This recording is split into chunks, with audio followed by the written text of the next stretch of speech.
Hello everyone, welcome to Hydra Develop Bootcamp for Week 3, Day 6. I'm Amanda from ChainIDE, and I will be the guest today. Today we are going to have lecture related to code-free blockchain games and interactions on front-end interfaces with smart contract. In these two modules, we will continue our journey to technical side. Our first instructor today is Julien. He is the Overseas Market Director at GameCreator. He will share a speech about coding-free blockchain games building by GameCreatorDX. Julien, you may start whenever you are ready.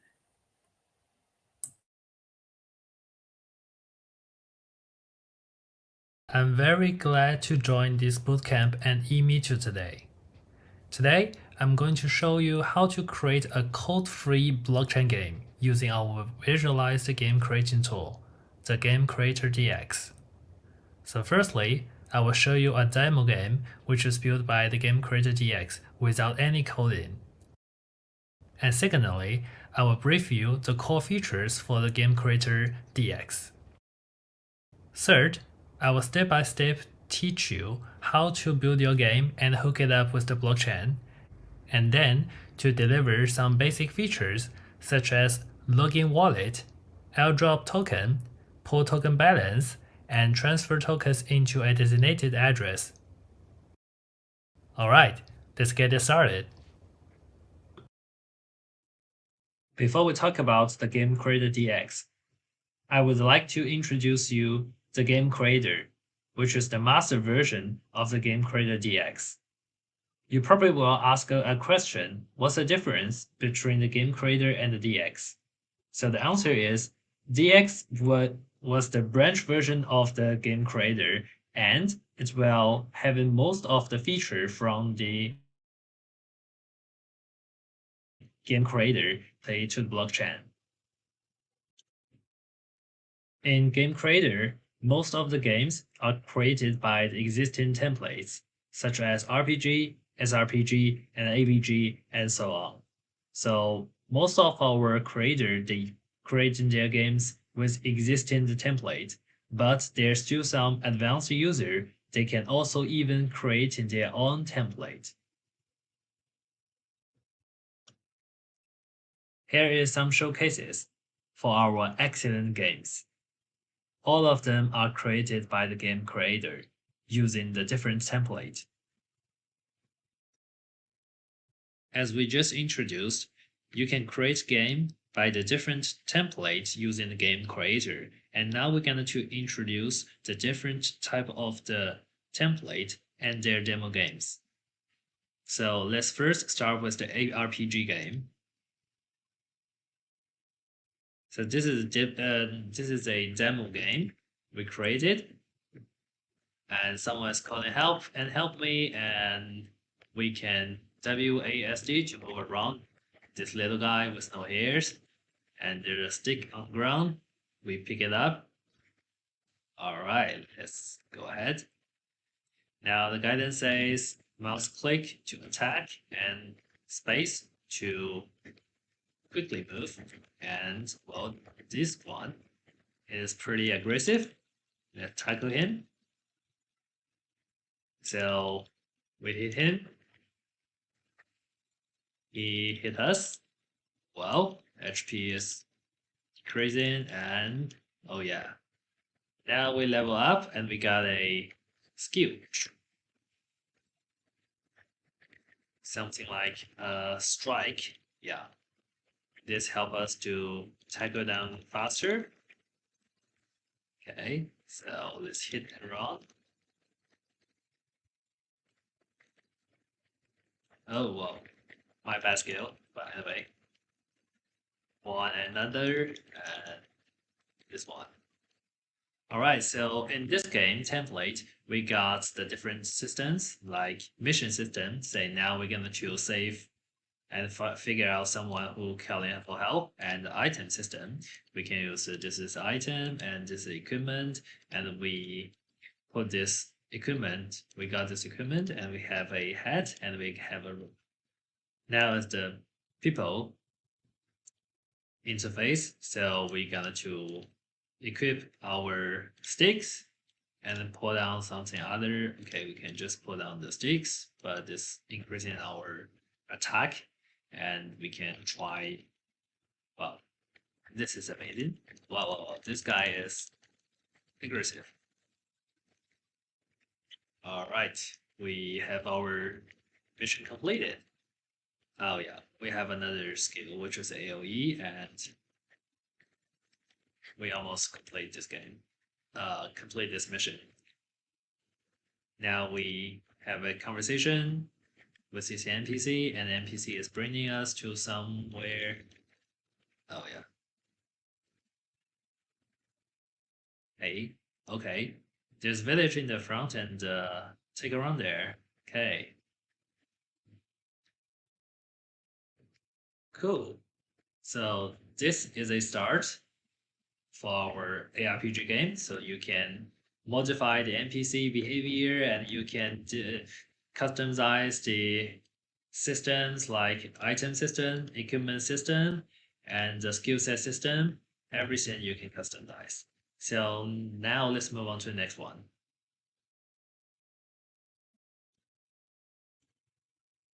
Before we move to the next one, I would like to show you how many things we can customize and modify ourselves from the template.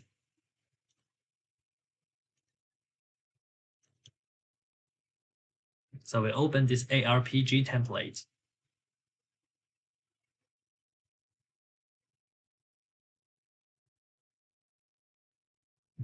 And we move to the scenes village.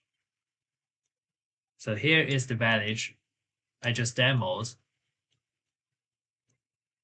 Here's the NPC.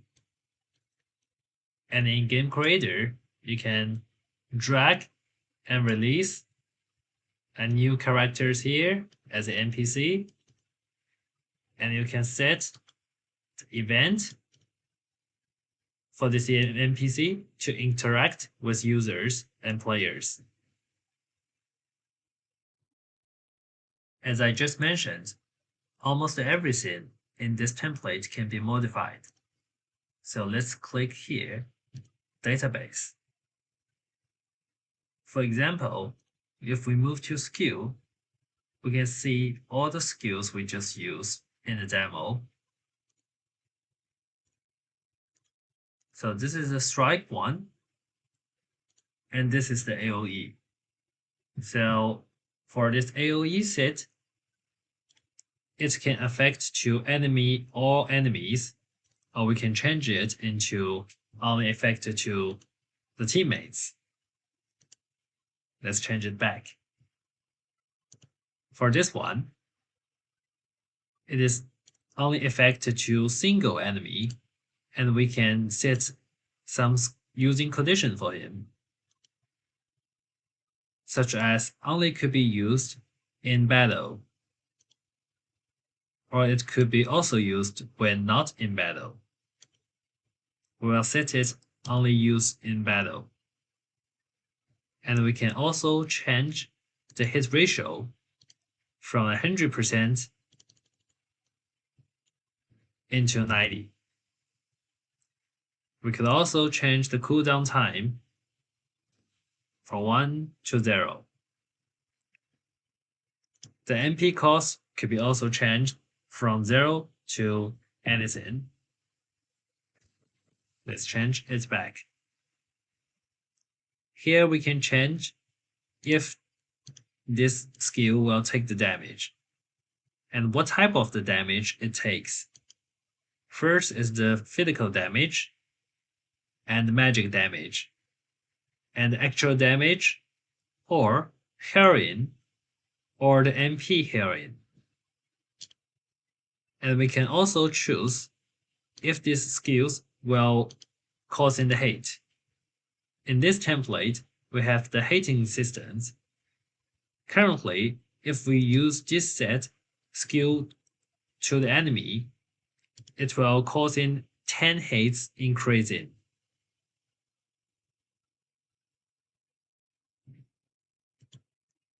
Let's move on to the next one. equipment system. Look at these sticks. It's quite familiar, huh? So this is the sticks we pick up from the first page when we land. Here it will decide which part it could be equipped as a equipment or on the head or on the body or on the foot or as an apparel. So this one is a weapon. So we set it as a weapon. And we can choose if player could sell it, and it could sell for 9,000. Here is the notifications when we pick it up. Here is a stick. And this is a funny version of the notification. Not gentleman stick.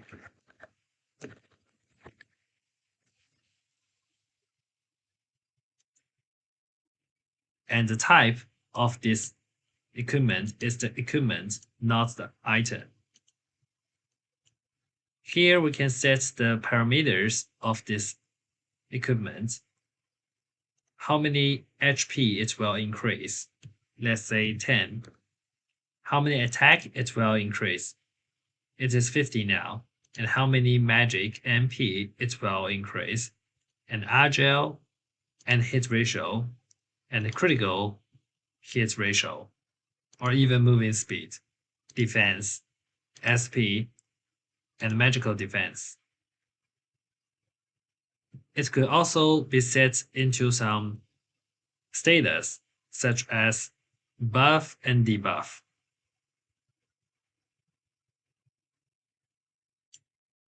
When we play the game, we also figure out there's a lot of the interface. They are in Chinese version. And I'm going to change it from Chinese to English, and you can see how many flexibility this game creator will provide you. Here is the people. Just double click. Here is the name.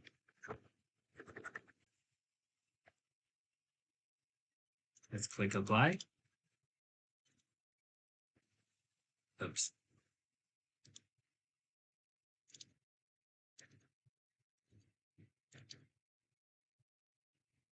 Test. People. Let's zoom in a little bit. Oh, that's too much. Let's change it as status.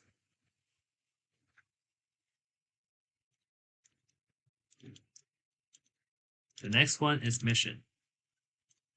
We change the text from Chinese to English.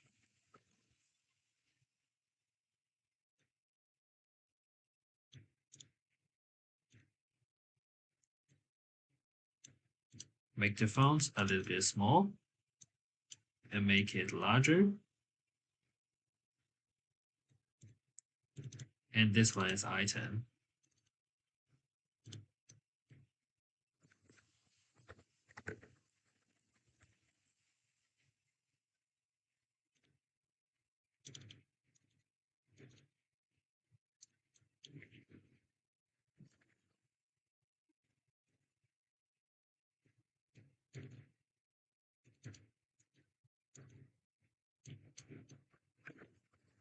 I'm going to make it capitalized. Okay.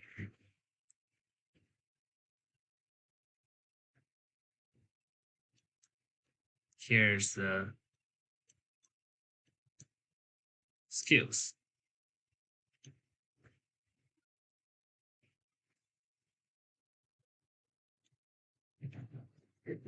And then we change the items into items. Equipments into equipments.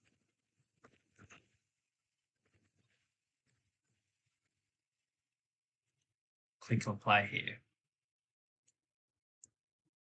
Then I'm going to show you the animation systems. which is pretty straightforward. If you have some experiences with Flash before, I think you will get quite familiar. So here, some dots is the keyframe. And here is the different layers. For example, so this is the first animation for the skill, strike, and let's play it.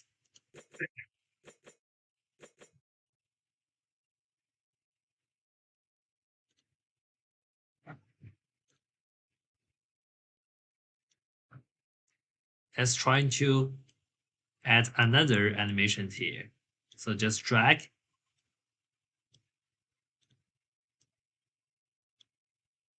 and release.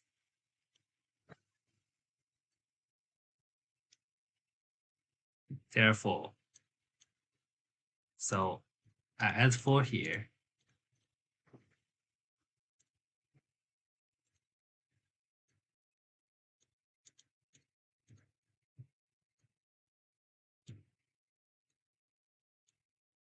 I'm going to move them together.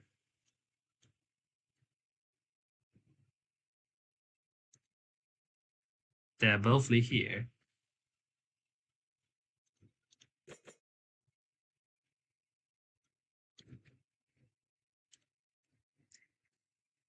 Then I move the timeline into the first frame and change some position.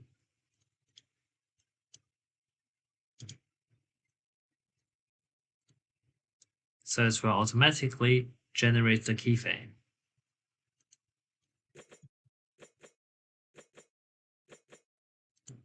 Here is the effect. So we can also add something here in the middle. Choose this one, go here, and that one, go there. Let's see the effect.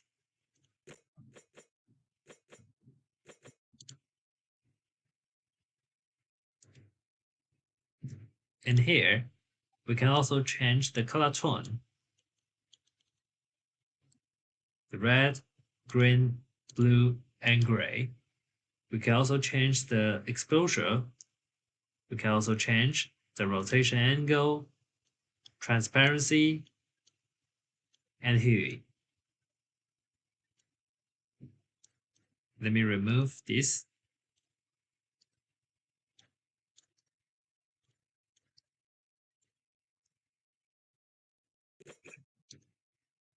And do a different hue change. Let's see what happened there. When play, it will change the color. And we can see the sliding bar is also changing when we play it. So this is very straightforward and intuitive for our creators.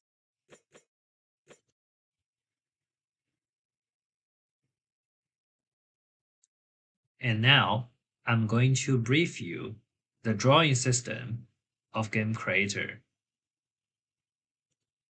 Let's go here and create a new scene. AABBCC. Let's randomly name it. And you can figure out there's a layer 1, layer 2, and layer 3, and object layers and others, and obstacles, masks, and bridge, and appears. So this is pretty familiar like Photoshop, this software is having the layer, this concept. So let's go with the layer 1. And we can drag and drop these objects on object layers. Or we can remove them first. Let's draw some tile. So we can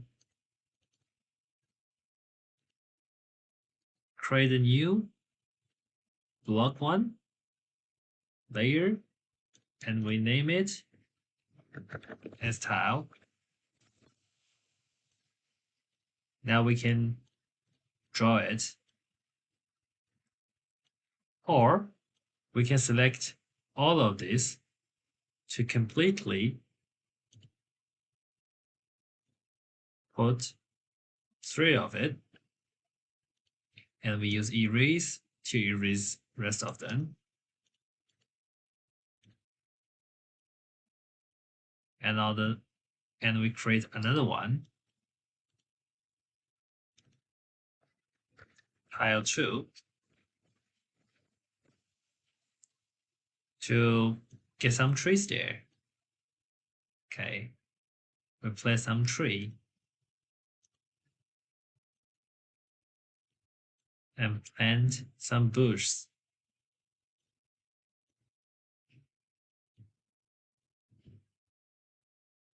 Another type of the trees.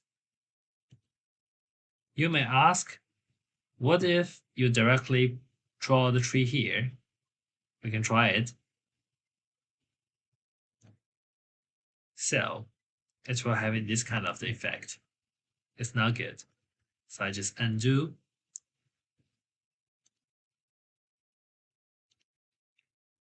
Now we zoom it a little bit. And back to this layer. Erase this one. And let's do some rocks on the ground. So we can drag and release. If it's not beautiful, we can put glass here. Oops. Undo too much. And grass. Put some lake in the middle.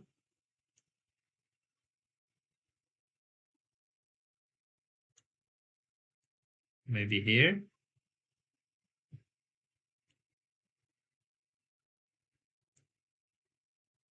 Another lake here.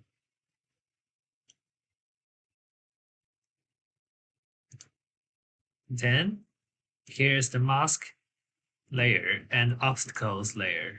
We probably need obstacles to making sure the lake is not able to pass in through. Making sure players cannot climb in these positions.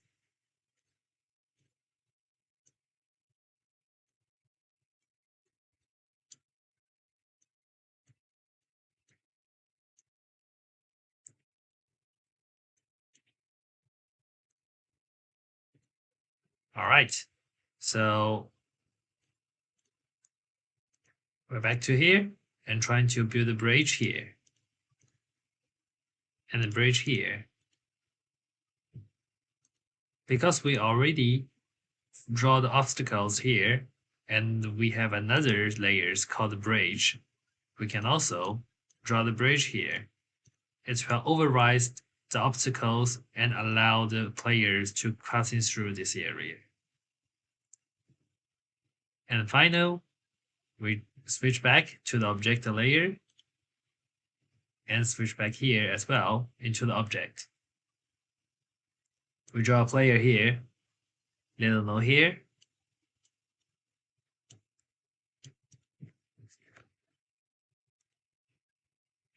Change the orientation. Now we see the little guy was disappeared. That's because the layers. If we move the object the layers a little bit upper to those layers, now the little guy has disappeared. All right. And we select a born place for this little guy. So he will born here. And as usual, we put a stick on the ground for this little guy to pick it up.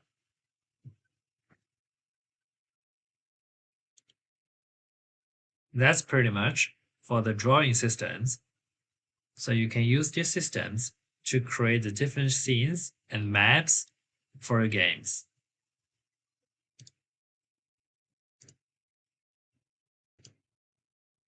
All right, now I'm going to show you the blockchain version of this ARPG game.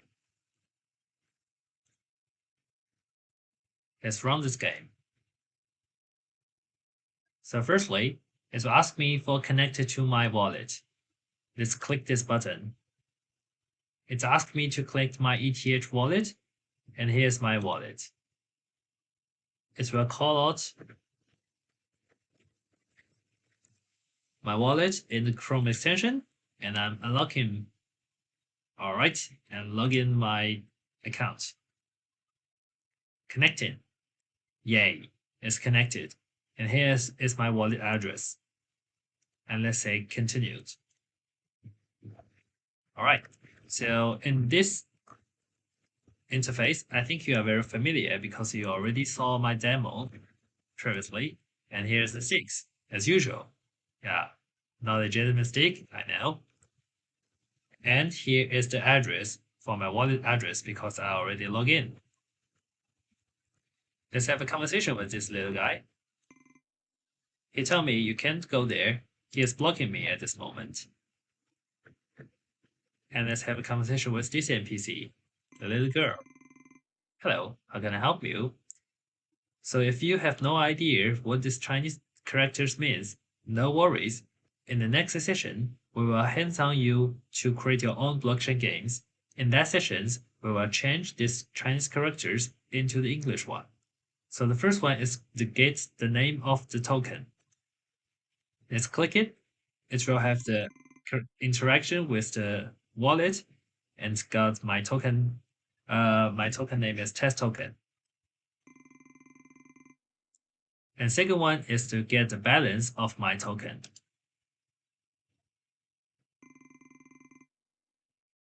Currently, I have 999. It's 995 balance of my tokens. So here the display is here. Let's click the third one, which is the transfer token.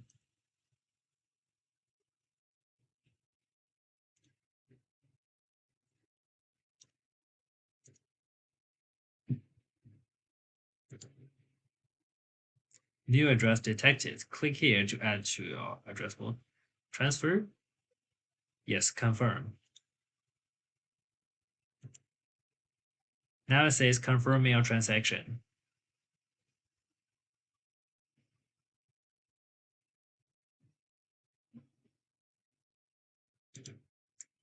Because this is the online version, so it takes a while to confirm the transaction. And in this time, during this period, the game will be paused. Okay, the transaction is completed, and the transaction address is displayed, and the return number is 0, which means perfect.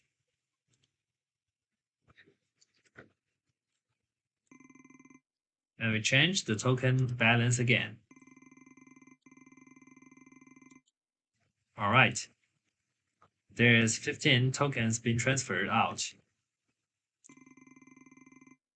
And let's see the fourth option, which is airdrop, the favorite feature I like.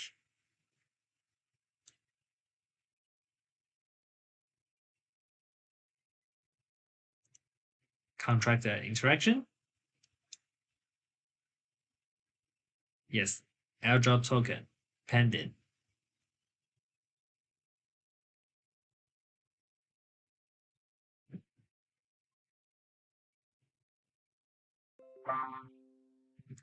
Confirmed. There we go.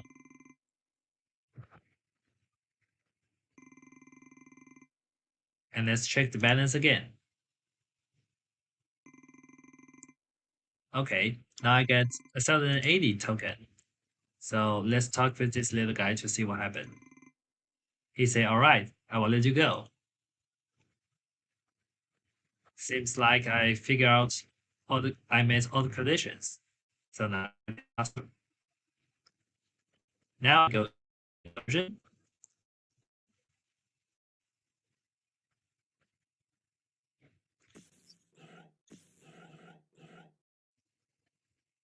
All right, let's back to our topic. In this session, we will cover following content. First, we will introduce the template and module in GameCreatorDX, and then we'll introduce the blockchain plugins. Then, we will step by step tell you how to create your own blockchain game. So we will majorly focus on how to interact your game with ETH smart contract with these 4 basic features. So first is pool token name. Second is pool token balance. Third is transfer token. And fourth, airdrop token. After finish 4 of above, we will then create a NPC to interact your ETH smart contract features with this game. Alright, so first we need to open the game creator and the ARPG template. So we will using the ARPG template today to demonstrate how to integrate with ETH smart contract. And let's first to making sure the environment settings are okay. So first we click here, plugin manager, to making sure the ETH plugin is installed. So in this GameCreatorDX version, by default, we will having this plugin installed for you. Then this module and template already be loaded. So we can click here, menu, and open a template, and we load a new template. All right, finished. So the template just be loaded again. And this template you probably get very familiar with, because when in our session number 1, the demonstrate ARPG game, in this one,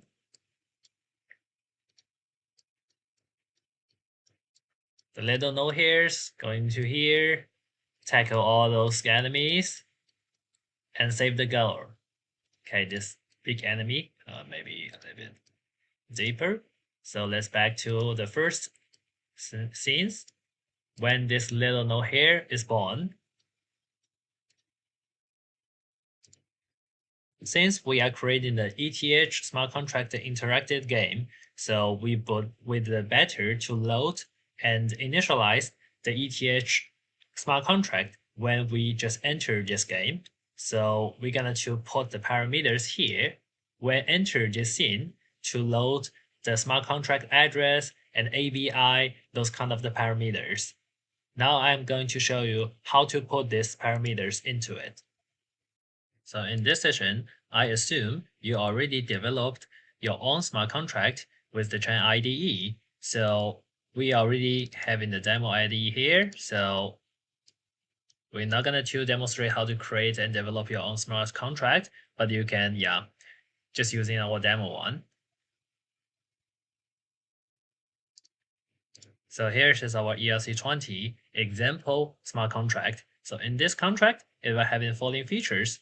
So the token name is test token, and the symbol is TS, and total supply is 1 million, and the demicode is 18. So this is important. Later we will using these parameters.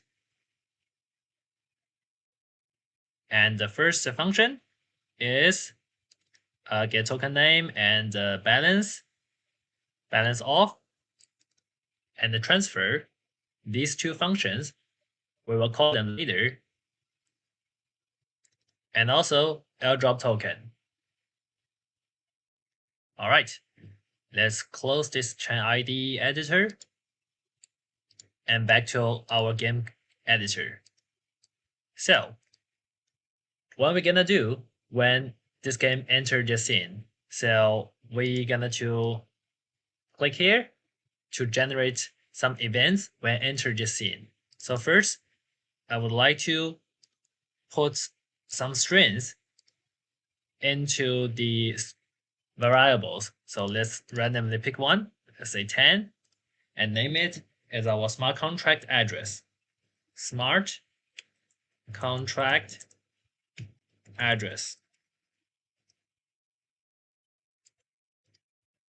And in this demo, we already deployed a smart contract for test in the chain. So I just copy and paste the smart contract address here and click confirm. So what will happen when this game is initialized is it will load into this scene and will load write this smart contract address into the variables number 10. Then we're gonna to put the ABI into it as well. So number 11, smart contract ABI, contract ABI. Let me copy and paste from someone else. Copy, paste here, confirm. After we finish these two, we would like to having this game pop up an interface to having the player log into their own wallet.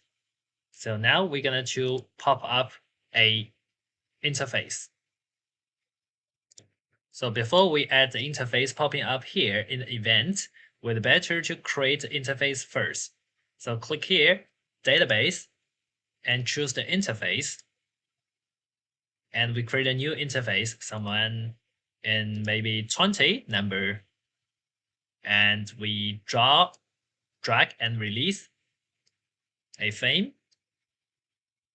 make it a little bit bigger, and then we draw a button here. Then we can optionally put some string here. Let me put some string here. Please connect your wallet.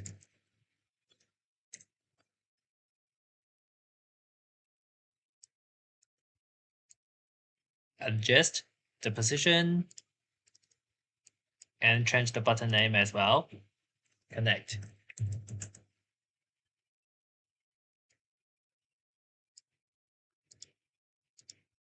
Okay, we just finished the GUI of this interface. And but we forgot the most important things is to put a event on this button to call the ETH smart contract. So we click here, click events, and create a new event. When we click this button, double click here, and we use the plugin, which is the ETH plugin and ETH connect wallet using this one. All right, now we config all the parameters to connect it to the wallet.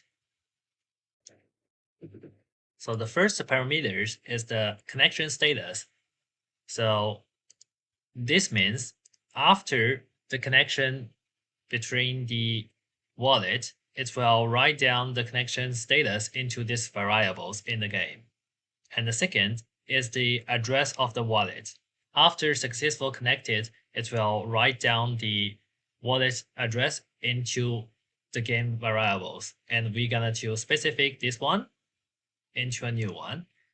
It's using the number 12, this string variables as wallet address. Confirm. And here is the ChainIDE or the chain network ID. So sometime when we developing the game, we probably using a test network for the chain to debug. So we put the chain network ID here as a new string variables. It will show arrows if there's something goes wrong, and click confirm. Now here it appears all the parameters. What will happen after we click this button? Oh, I forgot a very important thing about this button is when we click the button, it will popping up the plugin to connect with a wallet, but we forgot after the connection, we should expect this interface be closed itself. So we click here to add another event, which is the interface and close interface. Yes. After the connection, it will close in this one and back to the game. So this is very important. I almost forget. And let's click apply and confirm. Back to here. All right, now we're back to the game creator again. So we just finished the string for the contract address and the contract API. Then we're going to create a popping up show interface with which is the interface we just created here. Yes, number 20, and yeah, confirm.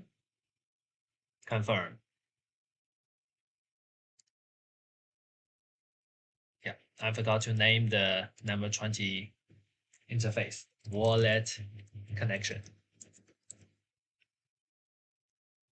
Yeah, there we go.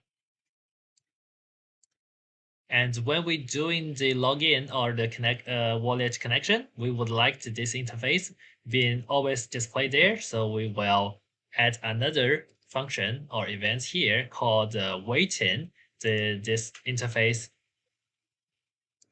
So we click here to add another event, which is in the plugin command to wait and the interface close.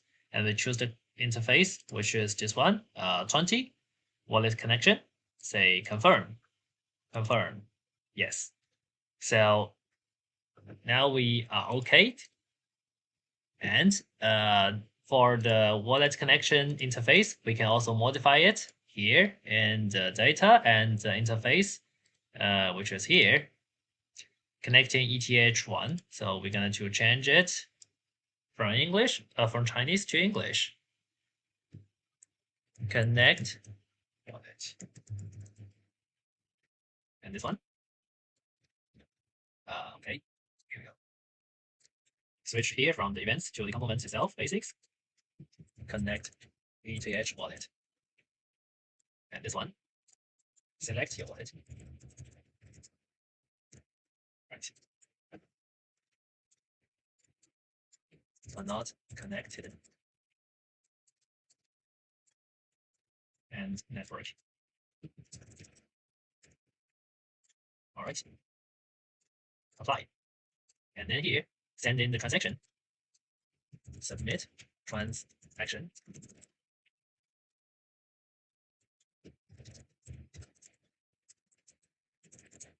All right. Here is your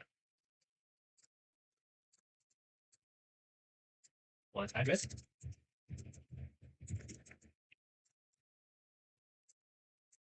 Oops.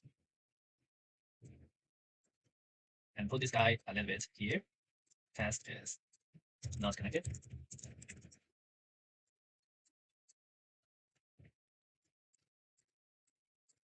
And this one, let's double click here, which is the network ID.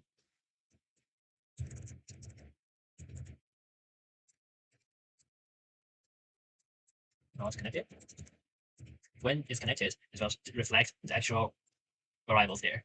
All right, and this is receiving address. And this is ETH amount.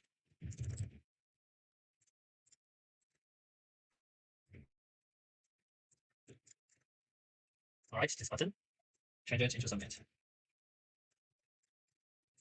And this one,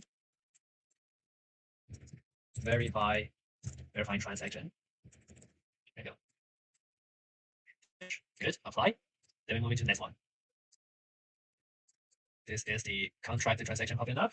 Contract confirm pop up. And this one, verifying transaction. Please wait. And this one is creating contract. Please act or please switch to your ETH wallet. All right, confirm. So we finished this interface when we connect into our ETH smart contract. Confirm. All right. have a test run to see what happens. All right, so we click here, test game, save. Yes, save the game, save the project, and the test run. So it will deploy to our web browser, and we already saw this interface open up. Please connect to your wallet. Let's click button and show my wallet, which is the MetaMask, and my test account. Yes, connect, connecting. Yes, connected. So finish. Yeah, we got some problem. So it not automatically disappeared. So we will back to our game creator and go to the interface to see what happened there. So the interface is the first group and the level 20 wallet connection. And this button, we put some events there. And after this one, we close the interface, and we are closing this number 20 interface, not closing the interface number 1. And we apply, confirm, confirm, and we test again. All right, we connect, select is connected because I already logged into my wallet. All right, finish. Now it's disappeared, and it's just a the game you are quite familiar, the sticks. Yes, and we're good to go. Let me go back. Haha. All right, let's back to the GameCreatorDX and config the next one. So in order to make our debug easier, so we decide to put something here in the game main interface to reflect the status of the smart contract. So let's go to the database, interface, and the game interface. This one. Zoom out a little bit. Game main interface. So we will put a test here to reflect the smart contract address. So we drag and release a string here and put the string in a test, say wallet address. Make it a little bit bigger. And test color, let's do it in white. All right.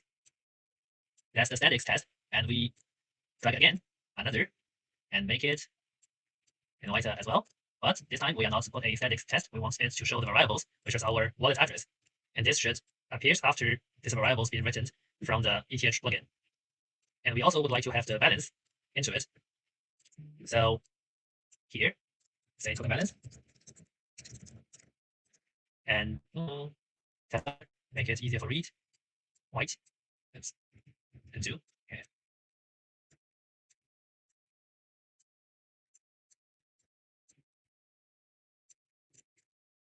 Test color. White. Apply.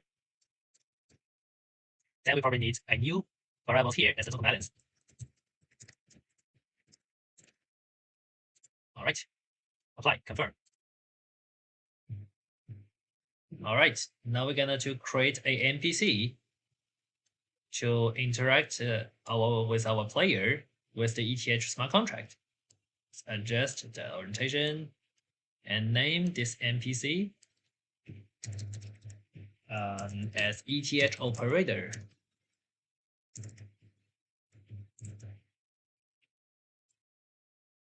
And then we create a click event to this NPC. So first, we would like when our player click on this NPC, we would like to show the choices. So the menu number 1 should be get token name.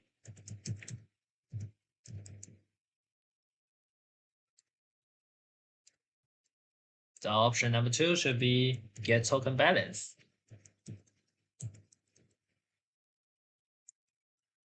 The third one should be transact or transfer token. The fourth one is my favorite, airdrop token.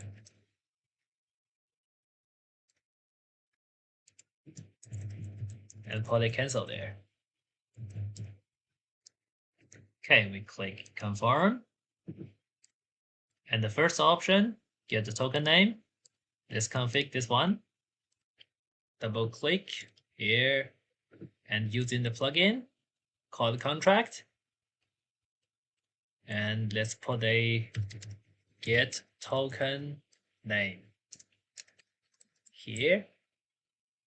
And token name address, we should put the smart contract address into it. So we already put this into the game string variables. So we just very simply call this game string, and ABI did the same. Just choose it, super fast. Then the function name is name, which is defined by the smart contract you developed or we use it for test. And here is the execution result. It's coming back from the return code as a 1 or 2 or 3 or 4. If the return code is 0, which means everything is good. And the return data is the token name. Should be a string of a, name of the token name.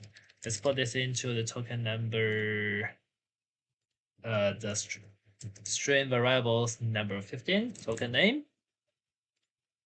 Confirm. Then we config the next one, get token balance. Double click here, plug in, ETH call contract, get token name, token balance. Smart contract address, ABI,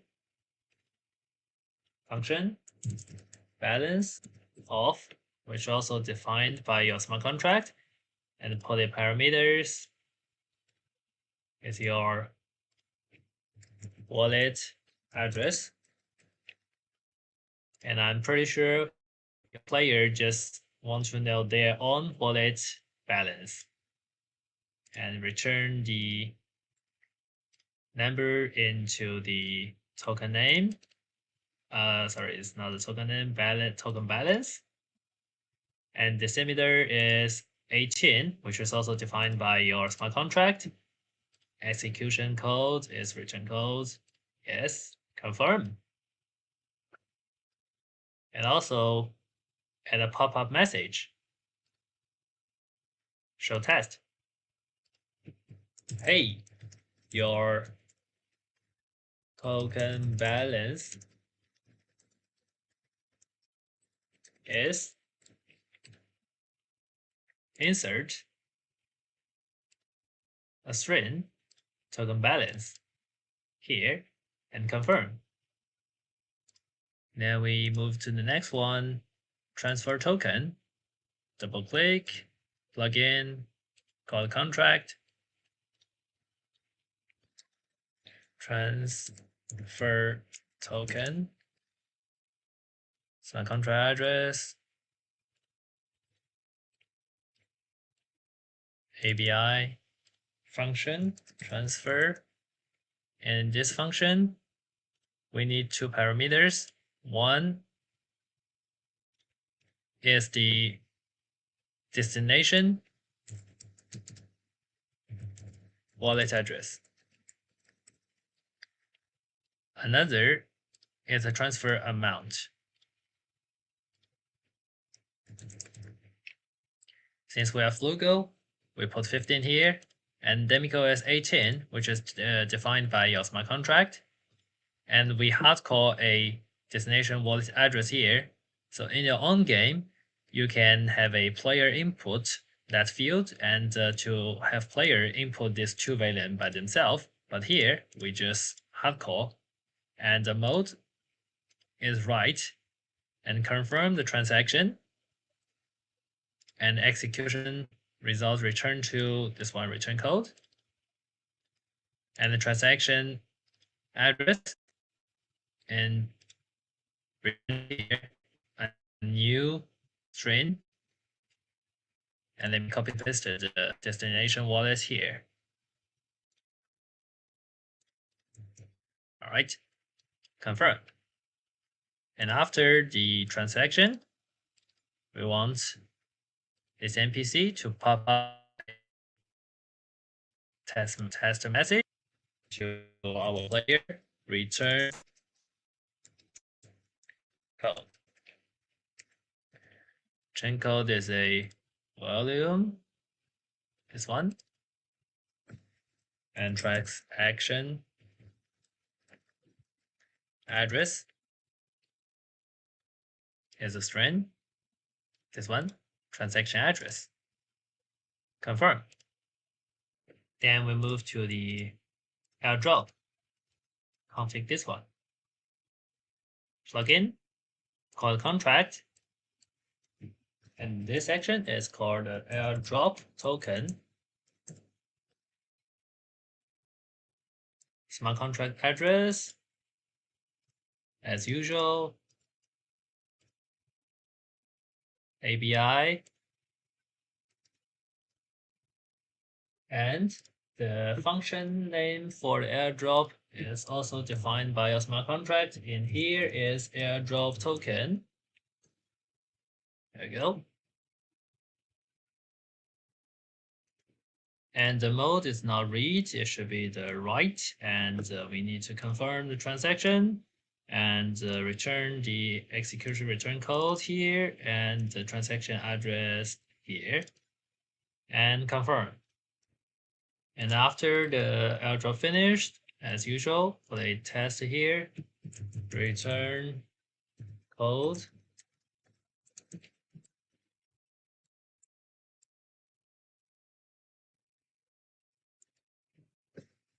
transaction address. Oops. The string here. That's it. Okay, so let's have a recap for what we had just did. So first is the call the get the token name, then get the token balance, then transfer token to this receive address, and 15 is not 150 because I'm a frugal, and airdrop. Then let's have a test run.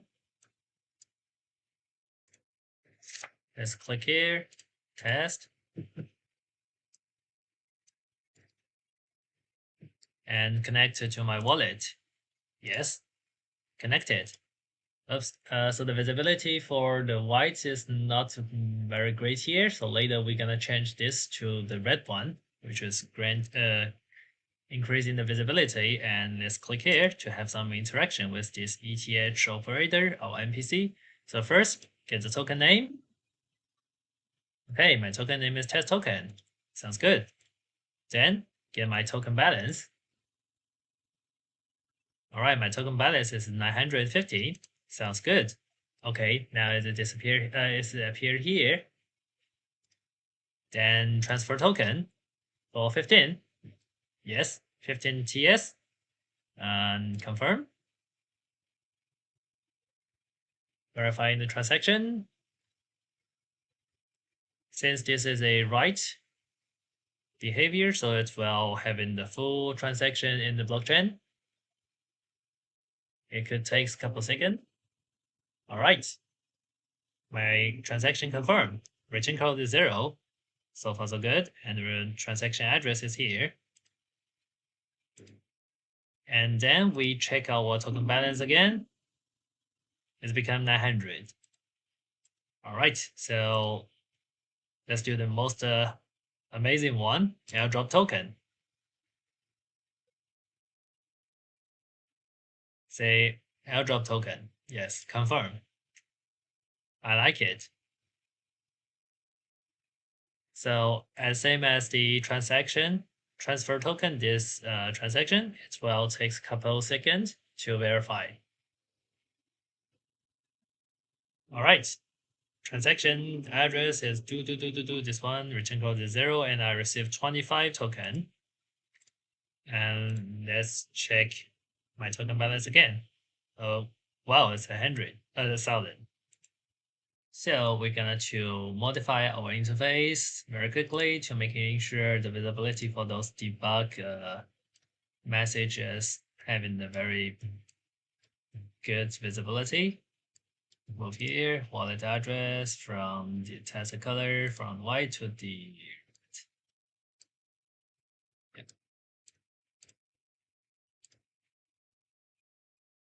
And the string red as well. Token balance red. String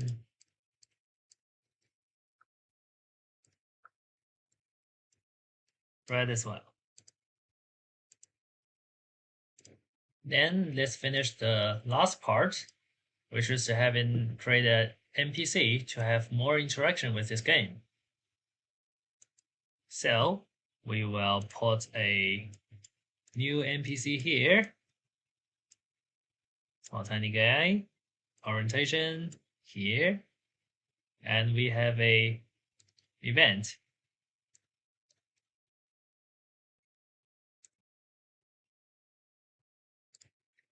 We have the click event here, double click, can add a logic and the different conditions. And if the number it is greater or smaller than 1,000,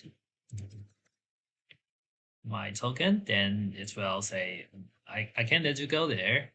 And the condition should be the numeric from the token balance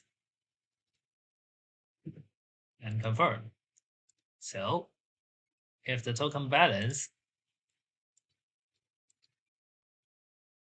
and has an else set in there, if the token balance is smaller than 1,000, then pop up a test message, say your token balance is under 1,000. I can't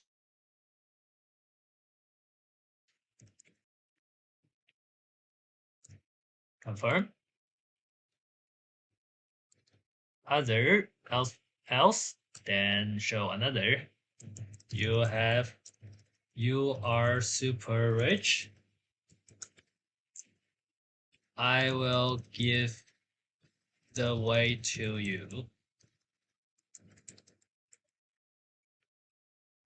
Confirm. And after display this test, we want to move this NPC, jump here to some precision to give the way. So we click the scenes, not this one, the scene object, set the object behavior, and we want this guy to jump to a place. So in here, we can figure out the sojourn. You can saw here, it is a position. We want this little guy to jump to here, which is a 7, 9.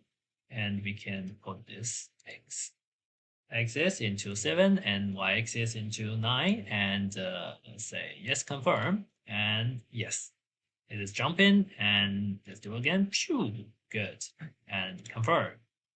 That's it. And before we have a test, let's have a check for all of those settings. Get token name and write into the string token name. Sounds good. And get token balance. Get the token balance off, and wallet address, and read into the token balance. Oh, we need to save as a number, and numeric return variables should be here. Number 28 token balance. So making sure this is the number, and transfer token, transfer address, destinations, amount, and this is right, and confirm transaction, return code, and return address, which is good, and we already test that. And then here, the NPC, it's, well, yes, compare with the number 28, this number. Then we name this NPC as a blocker. Then we probably need to change the game main interface as well because it originally shows the balance is a game string, and we now should having this to display as a variables, which is numeric variables, and have it display as red. And number is token balance number 28. This numeric variables sounds good. And confirm. So let's have a test.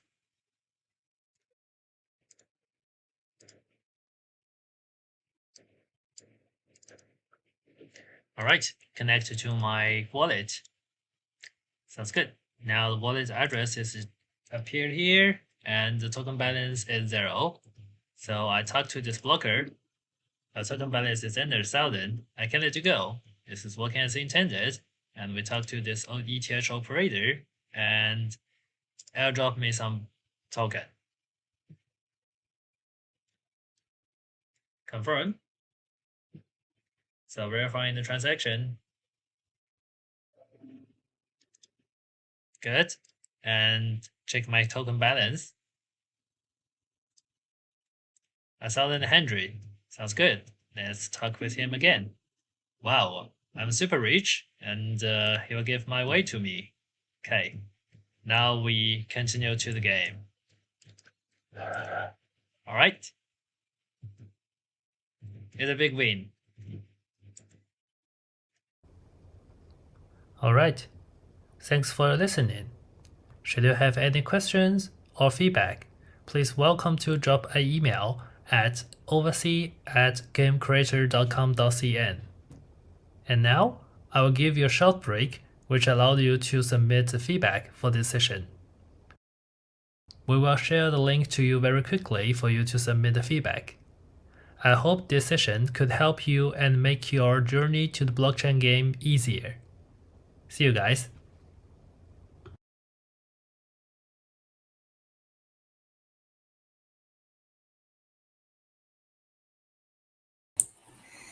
Alright, thank you for the talk.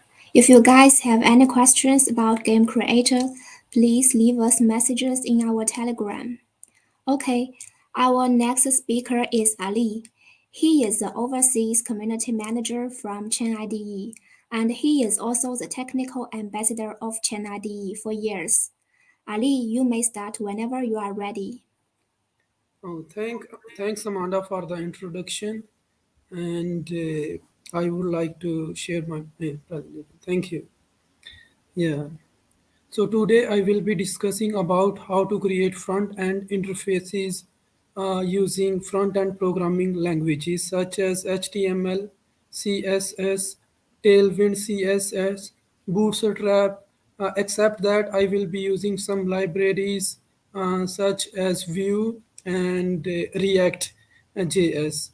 I will be telling you how you can use these libraries to create front-end interfaces. So, and this is Ali from ChainIDE, and I have been working as an overseas community manager at ChainIDE for about last 2 years, and I did BS in software engineering and MS in computer science. So I will be discussing about front-end languages, as I already mentioned, such as HTML, CSS, and some extensions of CSS such as Bootstrap, Tailwind CSS, and I will be discussing the process of creating a web front end, and I will be discussing some tools, will be sharing with you some tools that can help you fast your development procedure. And except that we will be like looking for the grammar of HTML and some use cases. In the end, I will be using ChainIDE to have the practical overview of all the grammar that we will see theoretically. So here front end languages HTML, CSS, JavaScript, Bootstrap, Tailwind CSS, TypeScript. And in the last video, in the last lecture, I would like to remind you, I told how to deploy a contract in Solidity. And in this lecture, I will uh, discuss about how to create a front end and then interact with the deployed smart contract. Today, the main focus is front end. So there are many libraries for front end. ASP.NET is one of them.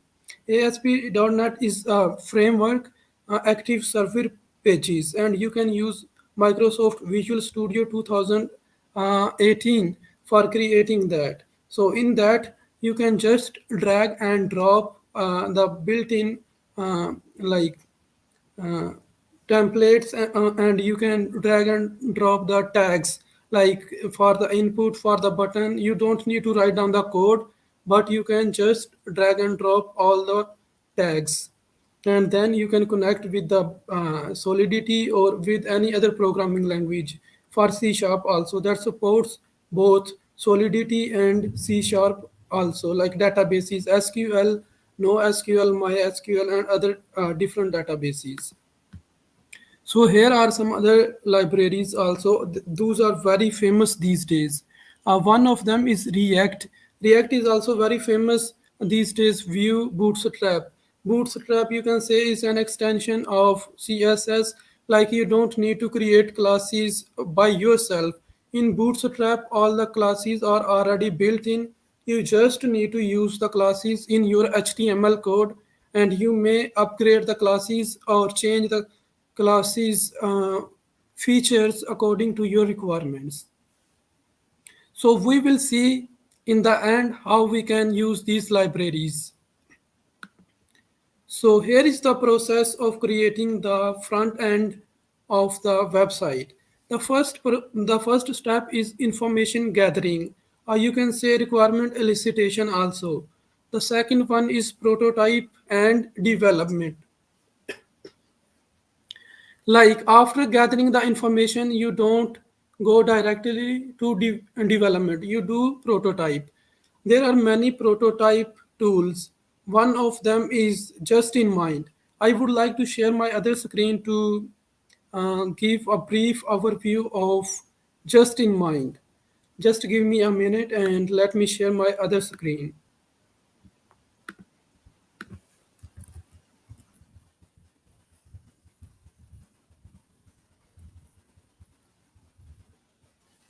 Yeah, before, like, you don't directly go to the final development. Before that, you do some prototyping. There are many prototyping tools that allows you to make prototype.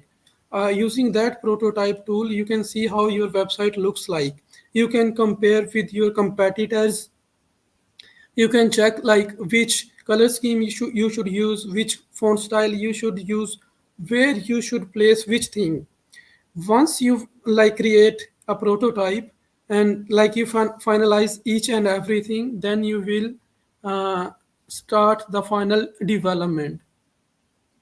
And after the final development, you will add like visual elements, and after testing you will deploy. And after deployment, the second the next step is maintenance. Like, you fix the bugs and add extra features. So that is the next step after testing and deployment. The next step is like maintenance. In maintenance, you add some features and you fix some bugs. So here I would like to share my screen. Not sure if you can see. Yeah, here you can see. Here is the prototype tool Just in Mind. You can just drag and drop the you can say like these widgets to see how your website looks like.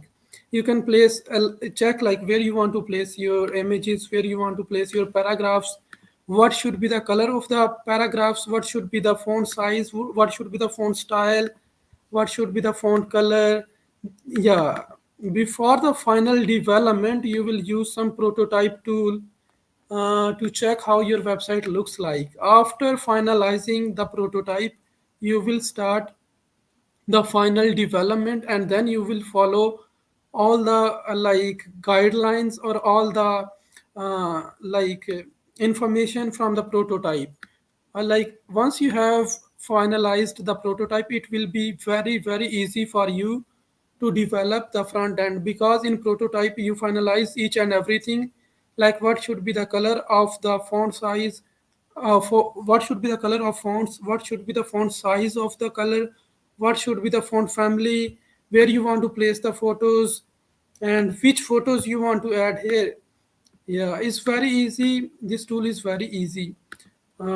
Just in mind, and is a free tool. You can easily access this tool and create prototype before the final and development. So here I have just like created a prototype. For example, I want a website, and I want a big image here and some short paragraphs here and some small images here. Again, here I want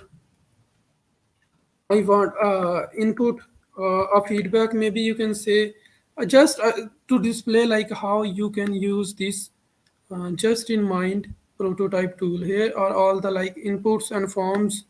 You can just drag and drop each and everything. It doesn't need any coding, it doesn't need anything, but it wouldn't be like an HTML page.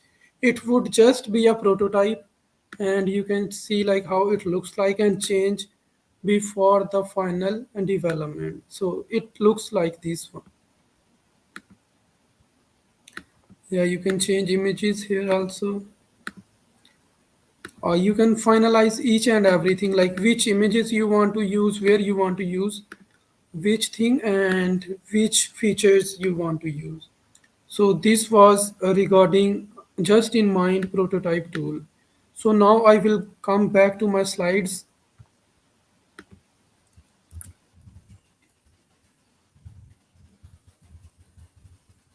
Yeah, just give me a minute and let me move back to my slides. Yeah, you can easily go to this tool just in mind. Except this tool, there are many other tools also. You can use any, whichever you like.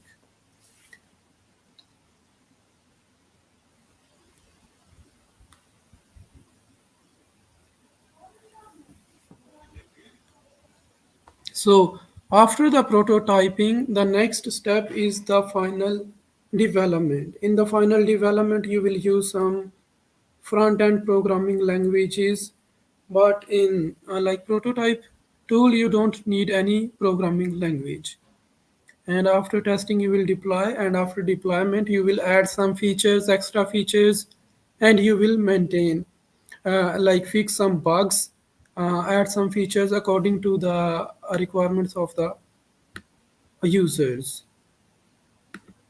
So here are some other tools also, like Figma is very important tool for the collaboration, like in our Hydra developer bootcamp, there are many participants. They might have some collaboration problems, so they can use Figma tool for collaboration and design better products together. And I have already described just in mind, except that Canva is also very useful tool for, you can say, website development or graphic designing. It doesn't need any coding. It is not hard at all. It is very easy. You can use like built-in templates for each and everything and can change according to your requirements. So except these tools, there are some other tools also, Adobe InDesign and Dreamweaver CSS and Adobe XD. There are some tools for website development in which you don't need any coding. You just drag and drop, and it automatically generates code for you. And then you can copy that code and use in your website.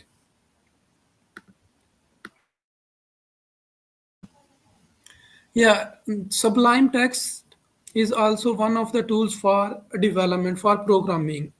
And except that CodePen and Notepad++ is also used for website front-end development. These are very user-friendly and very common tools for website development, are very basic tool. Except that I have seen these two tools also just recently, like Stake Blitz and Code Sandbox.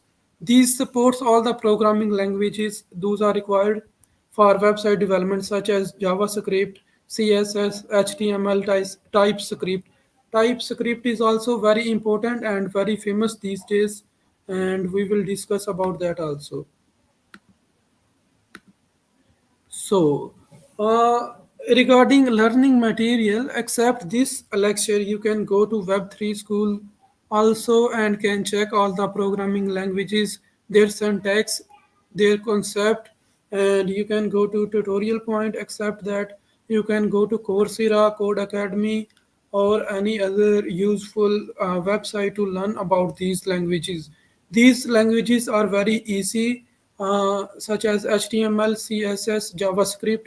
These languages are really very easy. You can go to any of these websites, can check the syntax, and can start practice developing your website.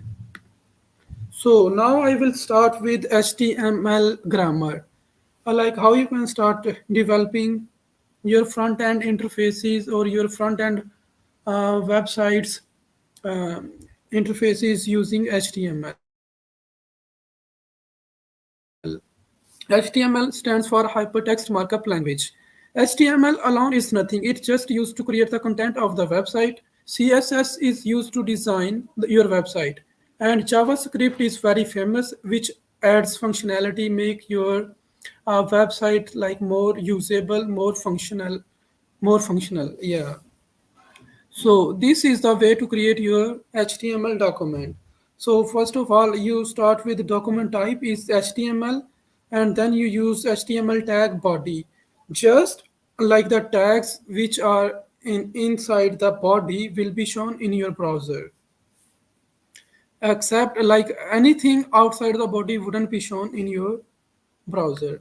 So these are very simple. I will briefly go through these grammar, and then we will like use ChainIDE to have practical implementation of all these tags. So here H1 is a tag, and like inside tag everything is an element.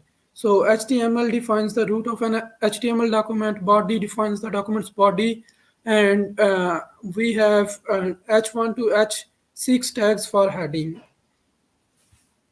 So every like starts from HTML and ends from HTML. Here we have tags. We open a tag and we close a tag in the end.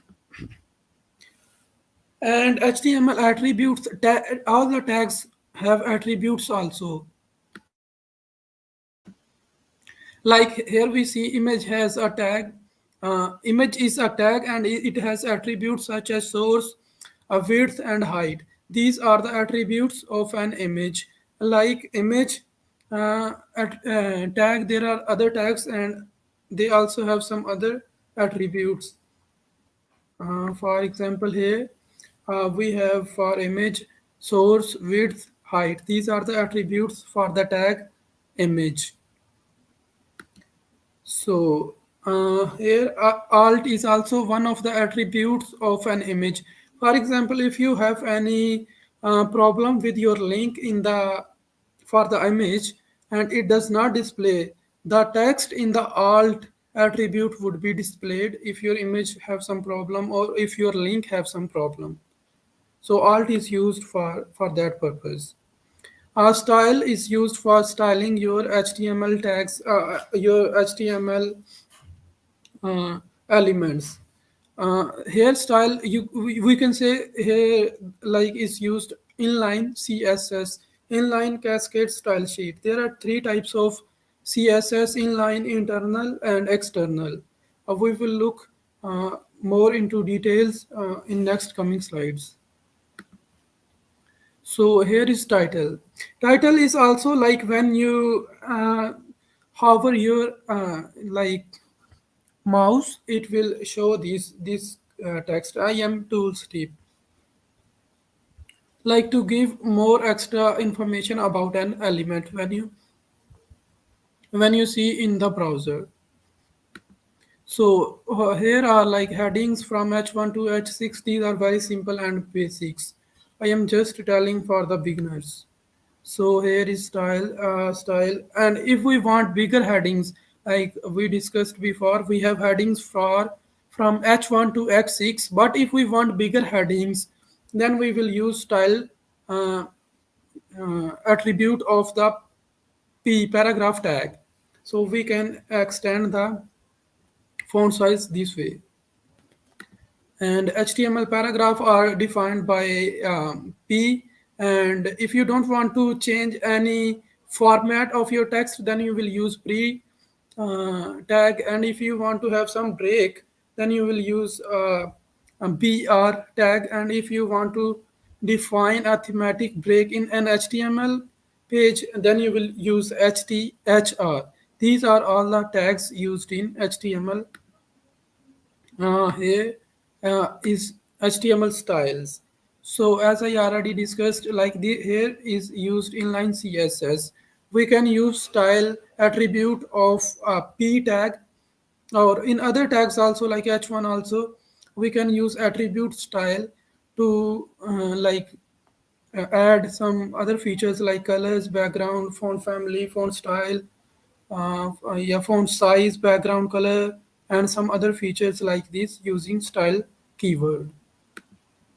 So here are some other formatting elements of the HTML. You can say formatting tags of the HTML. If you want to bold your text, you will use B tag.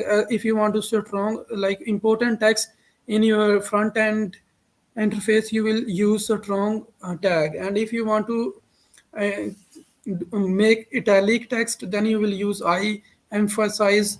You will use em tag. And if you mark some text, you will use mark keyword. And if you want to have some deleted text in your front end, you will use del tag, like this. These all are the tags that are used for formatting elements in your front end. So move forward. HTML have some citation and quotation tags also. For example, if you want to show some quoted text, you will use Q, and if you want to show some abbreviated text, you will use a double BR to display the abbreviated text.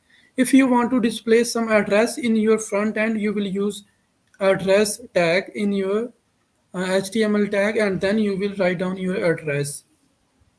So I have here given an example for the abbreviation. For example, here if you will hover your mouse on WHO, it will display World Health Organization as an abbreviation. And here is the address used. So whenever you write down your address in your HTML page or in your front end, in your website, while your website development, you will use address tag. So here, for example, in every programming languages, there are some comments to better understand the code. If we talk about HTML, if we talk about C++, if we talk about Solidity, every programming language have comments. So, like if I have written down code and someone else wants to improve that code and use that code, so that the other user can understand my code easily. So that is why these uh, comments are used to better understand the code you have written. So here I have mentioned already, like there are three types of CSS uh, usage, like inline, internal, and external. This is an example of inline. For example, you used CSS inside a paragraph tag. For example, if you want to change the color of your paragraph, uh, here we have used color red. So the paragraph color would be red. This is an example of inline CSS. And here is internal. We didn't use inside the paragraph, but we used inside the HTML. So this is known as internal. And the next one is external.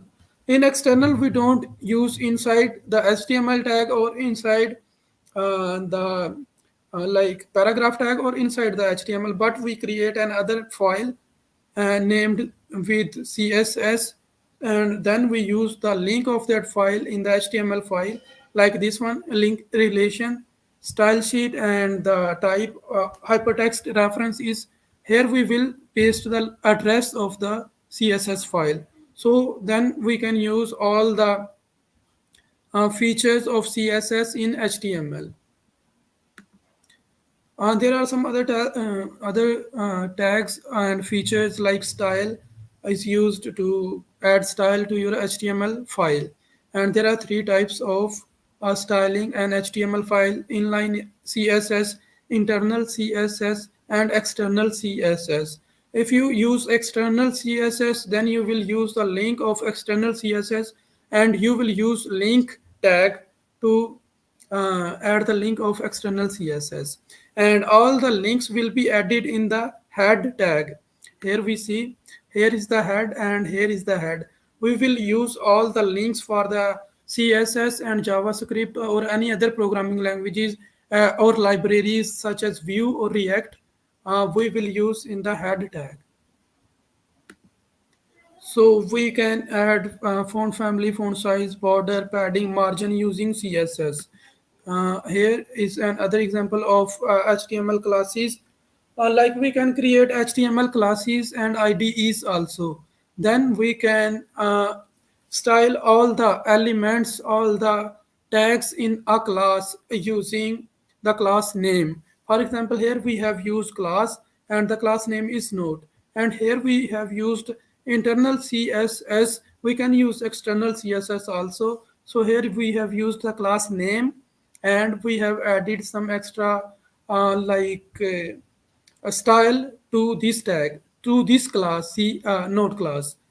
So this is like we can use CSS classes. So like CSS classes, we have CSS IDEs also, like HTML IDs. We can create some HTML IDs, and then we can use that ID, and whichever attributes will be in that ID, we can like style that ID using that ID name. Here we have already used also internal CSS, and these IDs are accessible using JavaScript also. IDs and classes are accessible using JavaScript also, like get element by ID, and then we can some add some features or can access some features using JavaScript. And HTML responsiveness, like we can create a make an HTML page responsive also. For example, it can be used for any uh, you can say like device, mobile device, a website device, or your any other device. If we add this tag meta name viewport content width device width, so its device will be automatically converted to the width device. If we are accessing the front end page on a mobile device, so it will be converted to a mobile device. And if we are accessing this front end page on a desktop device, like on a computer device, it will be automatically converted to the length and width of a desktop if we use this tag. But if we don't use this tag, then our website wouldn't be like responsive. Our tags may spread and may not look very good. So here are like HTML forms. If we want to input some text, if we want to input some like radio button, or if we want to use a button, then these all are used HTML forms, and we used HTML form some tags inside the HTML form. Like here we have used input type text, so it there will be a like box which will be used to input some text. And there can be different types of elements like input type button if we want to use a button. So these are the HTML input types like password, radio. For example, if we use text, and all the text would be displayed. But if we use password when we write the text, it wouldn't be displayed because password is secret and it shouldn't be displayed to anyone. And the other input type is radio, range, reset, search, submit, telephone number if you want to input your telephone number, text, time if you want to input time, URL, week, checkbox, color, date. Uh, these are all the HTML input types.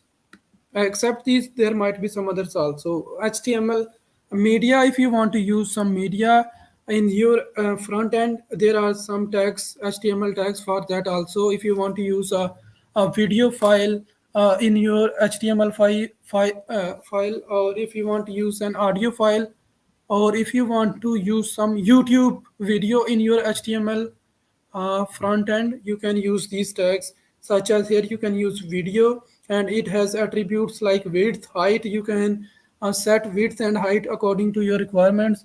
And here you will here is the attribute source. You will like write down the uh, URL of your website, URL address of your website. So here will be control. For example, you can control the video. You can like control the video, like where you want to see, like the timeline of your video. But if you use autoplay, then you cannot control the video. It will be automatically played. And if you use muted, and then it will be play automatically. You wouldn't need to press any button to play the video, and it will automatically played and it will be muted. If you use attribute like autoplay, muted. And if you use autoplay, then it will be automatically played with voice. And here is audio is also same, but just the this tag is different. Like before we used video, and here we used audio. All the other things are similar. Like if you want to autoplay the audio, then here you use the autoplay feature tag, and autoplay muted if you want to automatically play but without voice, so you will add autoplay muted.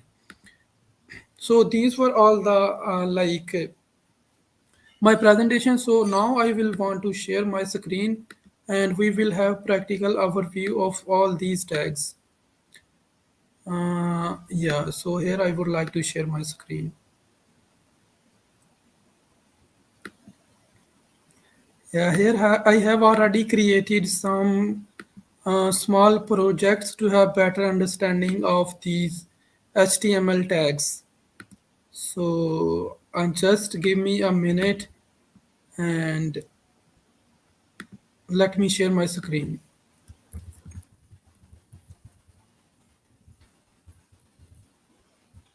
Yeah, just give me a minute and I will be sharing my screen, and we will be viewing all the tags and how to interact with the deployed smart contract, how to use the libraries like Tailwind CSS, JavaScript Vue library.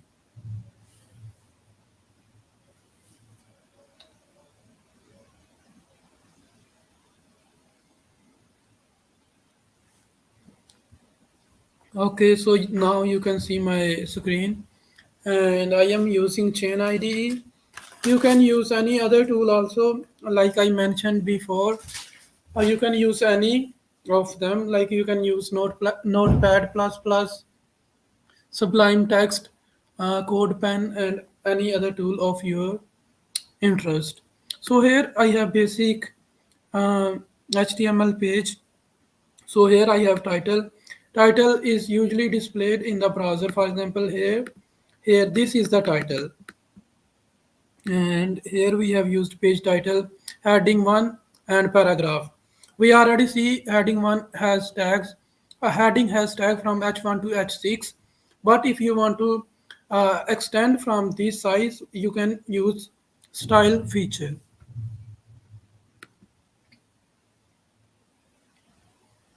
Here we see the output of this HTML page. Here is the this is the heading and this is the paragraph.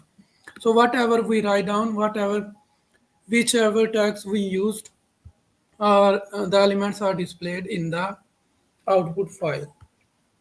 So if we want bigger heading, here is the bigger heading code.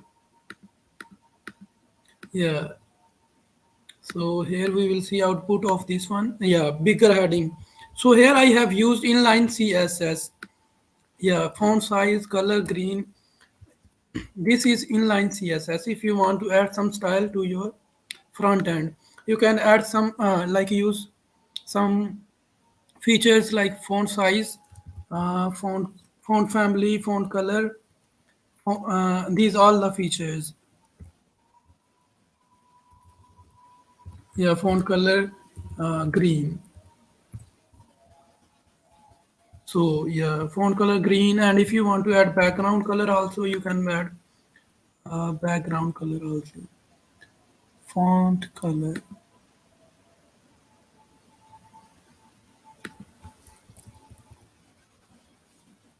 Red.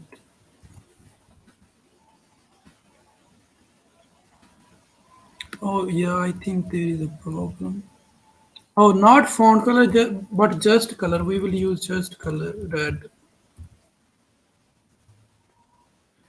Yeah, so now we can see the color is red. And if we want to like change the background color also, that is very simple. Just use background color, this tag, and black. You can use any color of your interest, whichever you want to use. Here we can see the background color is changed. So these are the basic tags of HTML and CSS. And here you can use H1, H2, H3, H1. Yeah, just remember whenever you open a tag, you need to close also H1 heading. So you can add a style to this one also, like style and color is equal color green. Yeah, you can add style. This is inline CSS. So here we refresh it, and here we can see H1 heading, H2 heading. We can add H3 heading, unordered list. We can add if we want to add list items in our HTML page. So it will display the unordered list of items. And the same is the case, we can use list, ordered list also. It will show the numbers in a ordered manner. For example, 1, 2, 3, and then your list items. This is very simple, list items.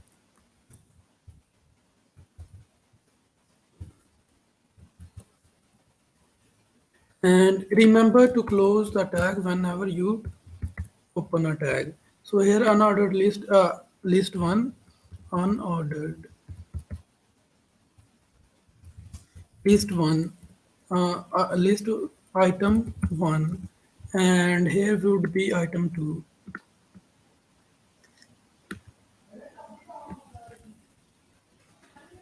Here is list item 2, and here is ordered list item 1 and ordered list item 2. Yeah, we don't have much time, so I will briefly and quickly go through these. Yeah, here we see unordered list item 1 and unordered list item 2, and here is ordered list. Like here we can see 1, 2, 3. Sorry, here I closed the tag. Here shouldn't close the tag. Yeah, here we can see. Oh, sorry, here also closed the tag, and here also closed the tag.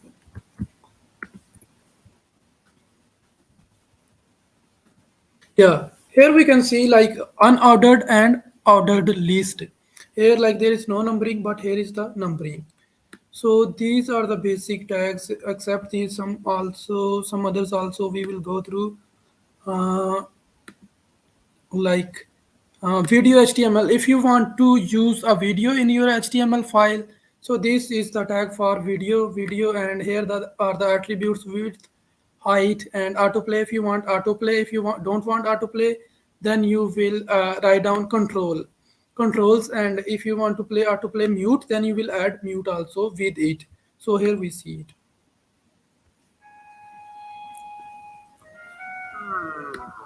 So here we can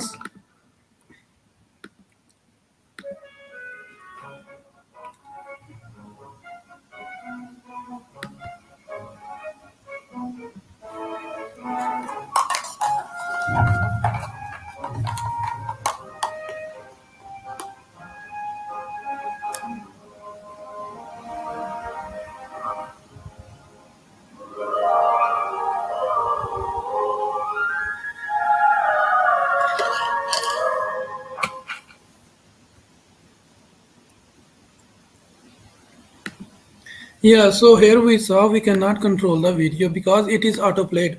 We cannot control the voice also. So here, if we add the controls tag, so then we can control it.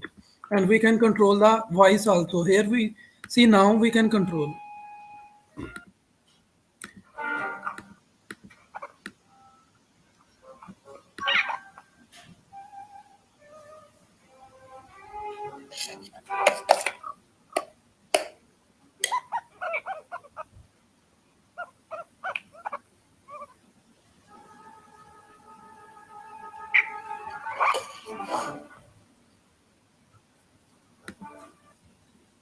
So now we saw like when we edit just controls.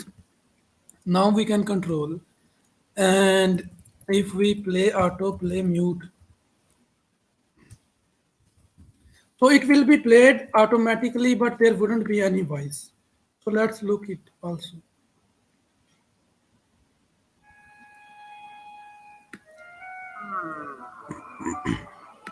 I think here should be autoplay mute.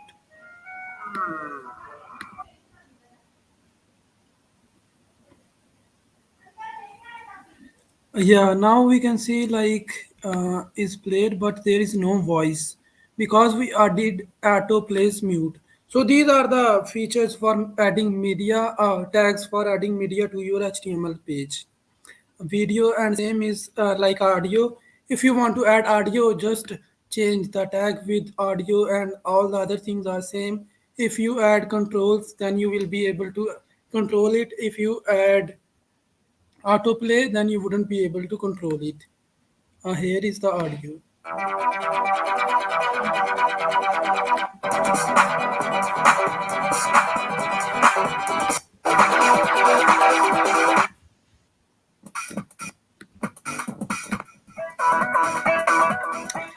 Yeah, and if you use, you see, if you use control autoplay, then you wouldn't be able to control the voice and autoplays voice and sorry, I think it is not saved here. Autoplay or autoplays.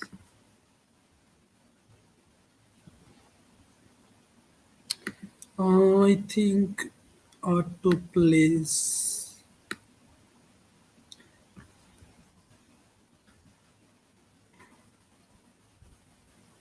Yeah, here we will add autoplays mute and then see it. Yeah,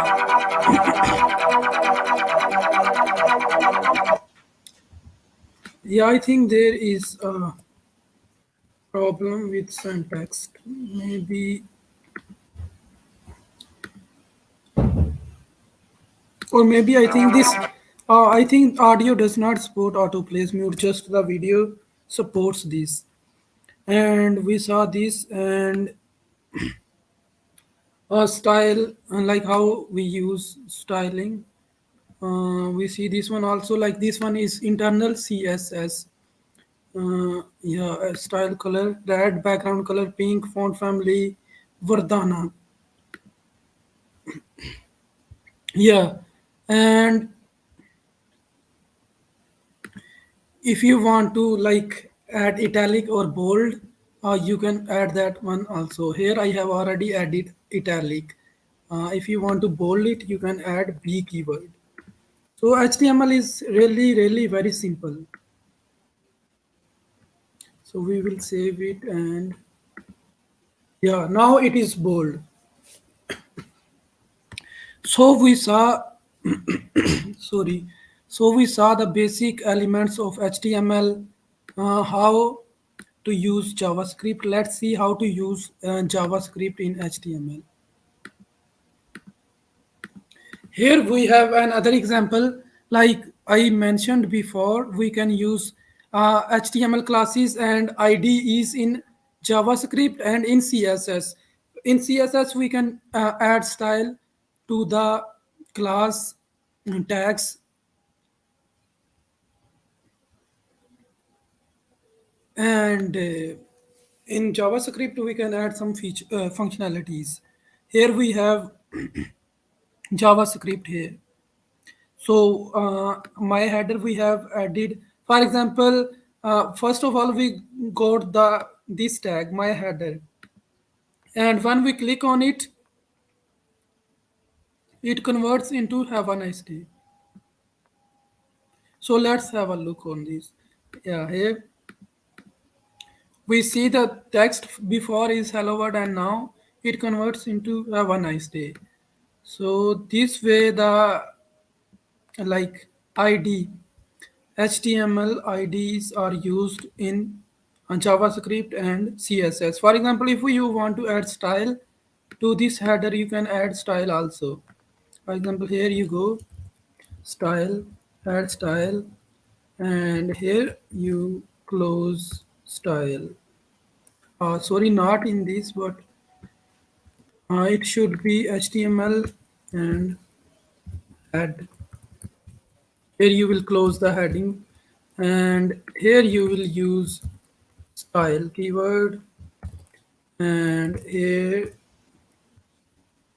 you will close the style, and inside this you will use this my header, yeah, this class, and you will add style to this class. For example, you can add color, add, and font size 68 pixels. So this way, this is internal CSS. This way, like using IDs, we can use these IDs for JavaScript and CSS. Here we see. Look, here we used CSS. Here we can use green. Yeah, here we can do background color also. So ChainIDE supports IntelliSense. For example, you write down a keyword and it will automatically complete your keyword. So here the background color is changed. So the main purpose was to elaborate the HTML IDs are used in both like for here JavaScript and here for CSS. They like these are multi-purpose. You can use in CSS and in JavaScript, both to IDs and classes. And here is iframes. Iframes, like if you want to display a video in your HTML page, you can use iframes. Here, for example, like this.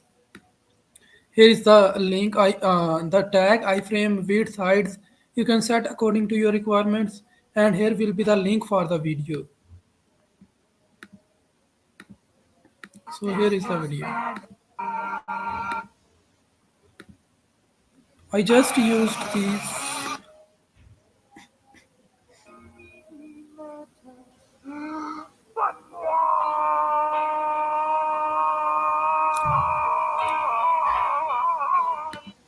So that was the elaboration how you can use HTML tags, how you can use videos media using HTML tags, and here is how you can use view. View you can use using library and inside the HTML. Here is the link for the view library. Except this, there are other methods also to use view. View is also like to create front end interfaces. In this also some HTML tags are used. Here like inside the HTML body we used script and view. Here is the link of the view library, and here we created a simple application using view that just displays view. So main purpose is like you can use here to understand more about view. You can go to view, yeah, creating application using view. So here you can find all the documents and APIs, how you can use view, and tutorial also. So that is also very simple, like template. The main and the most important is HTML. If you have information about HTML tags, you can like move forward to CSS, to view, JavaScript, or Tailwind CSS. So here you can go to view, and here you can go to React also. React is also a library, JavaScript library for creating, building user interfaces. So that is also very simple, and you can create your front end interfaces. See here also like the tags are same. You should have first you should have basic understanding of HTML tags. Then you move forward to Vue, React, or any other library, CSS, Bootstrap libraries. The first and the main thing to know before is HTML. So here is how you can use Vue, and here I have simple application using React also. Like I used React library. Here are the links for React library. For example, we import Web3 library also in our uh, front end when we use web3.js. Same is the case, we import React library for creating the front end interfaces. So here in the uh, head we use these links. Here is the library, React library. So I just created a very simple this page using React to display how you can use React library to create your front end interfaces. So to better have better understanding and deep knowledge, you can go to React website and have deep knowledge here. So except this, I have created some other also using Bootstrap also, like here testing.html. Bootstrap is also a library you can use online. Here is the link for Bootstrap. Like in CSS, you create classes by yourself and define all the features by yourself. But for Bootstrap, for Tailwind CSS, all the classes are already built in. You don't need to like define all the classes and all the styles by yourself, but you can use built-in classes and add into your class. For example, here we are using display one.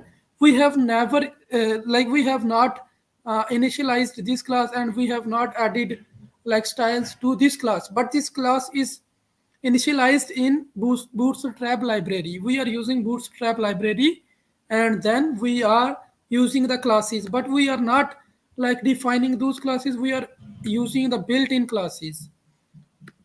So here we can see like we are using different classes in the Bootstrap, and you can see the effects of those classes on the heading. Here, for example, all these are H1, and here in the Bootstrap, there are different classes. To have better understanding of the Bootstrap, you need to understand all the classes of the Bootstrap, and then you can use those classes in your code. Okay. Bootstrap also makes your website responsive and mobile friendly and mobile first. For example, it will be you will be able to use your applications on all the devices like mobile, laptop, and all other devices. Here is the link for using Bootstrap if you want to import in your front end. And if you want to download the code, you can use using npm node package manager. And for better understanding, you can go here and check all the documents and examples, and there are some built-in templates also in the Bootstrap website. You can go there and check. Here I have used all the built-in classes. For example, list in line item. I have not like initialized this class. This class is inherited from the Bootstrap library we used in this. So this is how we use Bootstrap, and we have seen like how we can use React View. And here I have a simple example of a portfolio I have created using some basic HTML tags, classes, IDs. You can see like list item, unordered ordered list, and used some links. These are very basic tags, and I have used a portfolio website. Here we see the outlook of the website.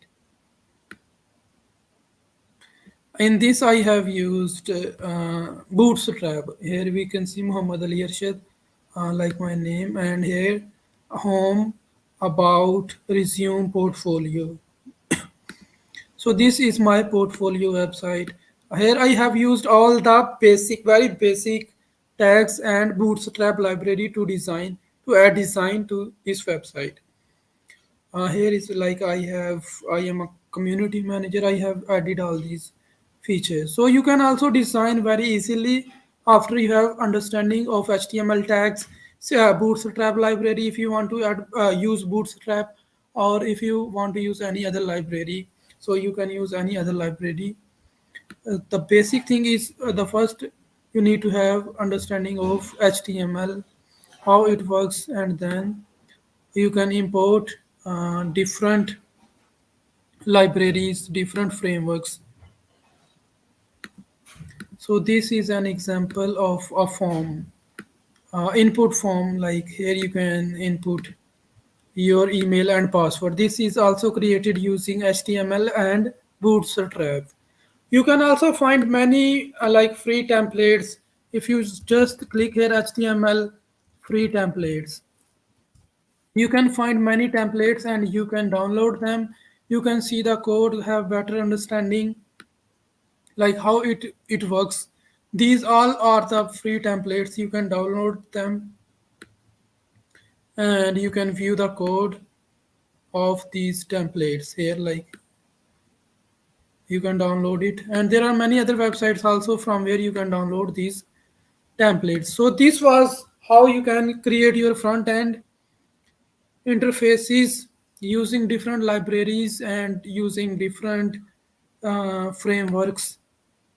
So after creating the front end in the like last video about 1 week ago, I told like how we can create the back end using Solidity programming language and deploy on the Conflux blockchain. As this bootcamp is sponsored by Conflux blockchain, so we deployed it on the Conflux blockchain, and all the other audience is also supposed to deploy the smart contract on the Conflux blockchain. So here I have created another front end using HTML, and here I have used Web3 library. Web3 library is used to interact with the blockchain. There are different Web3 libraries for different blockchains. For example, if you use Conflux blockchain, then there would be a different Web3 library for Conflux blockchain. You can go here, Web3 Conflux, and you can import in your front end, and then you can use this. Yeah, here. Or you can find information here, or you can find information on Conflux documents.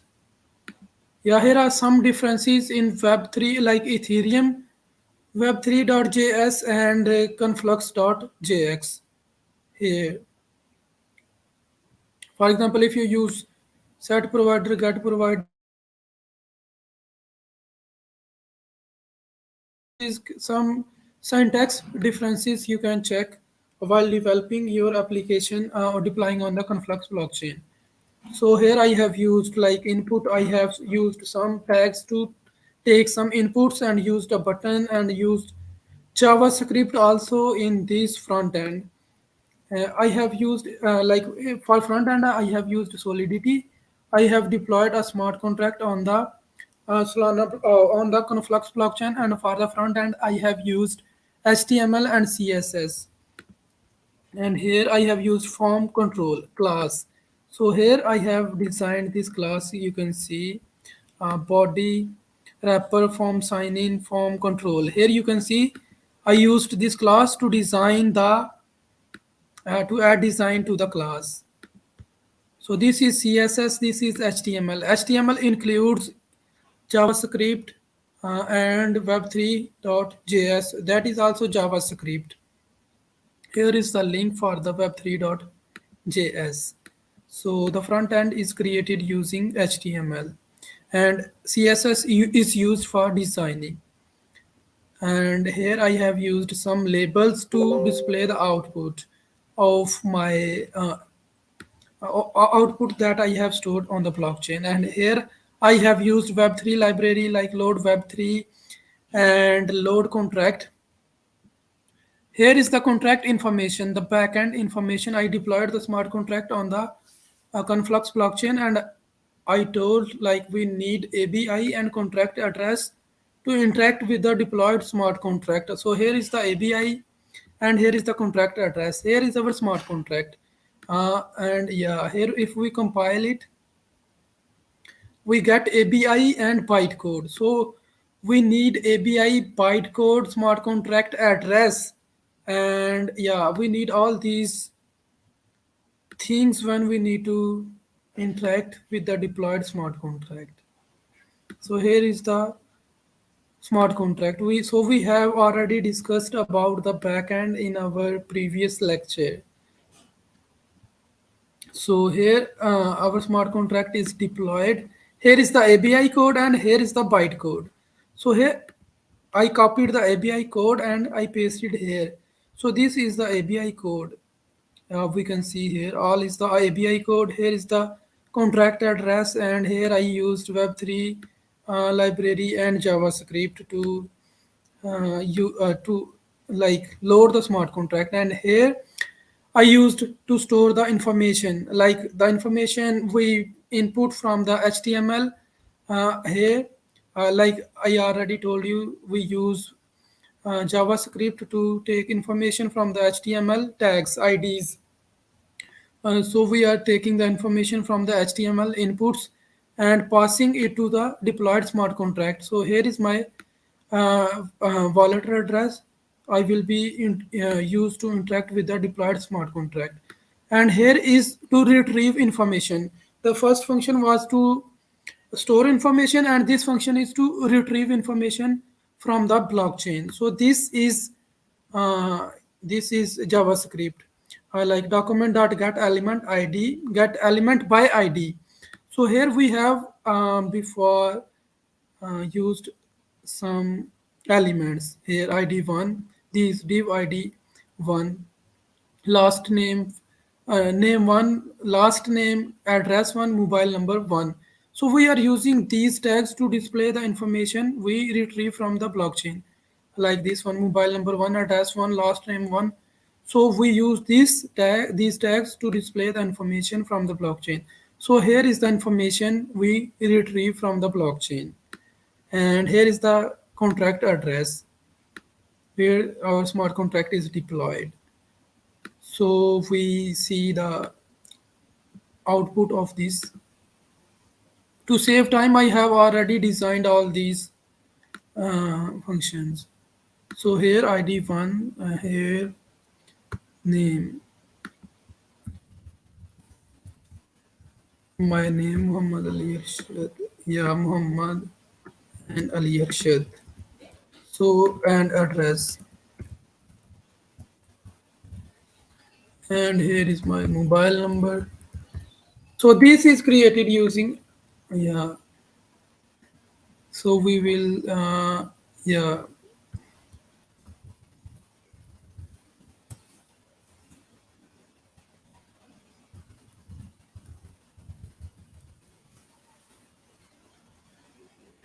Yeah, so we will use this one to store the information. When we store the information, we need to pay some gas fee, and when we retrieve the information, we don't need to any gas need to pay any gas fee. Yeah, so it is taking some time. Just wait for a while. Yeah, just wait for a while.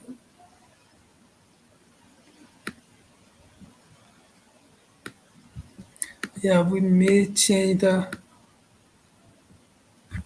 Just wait for a while once it gets deployed.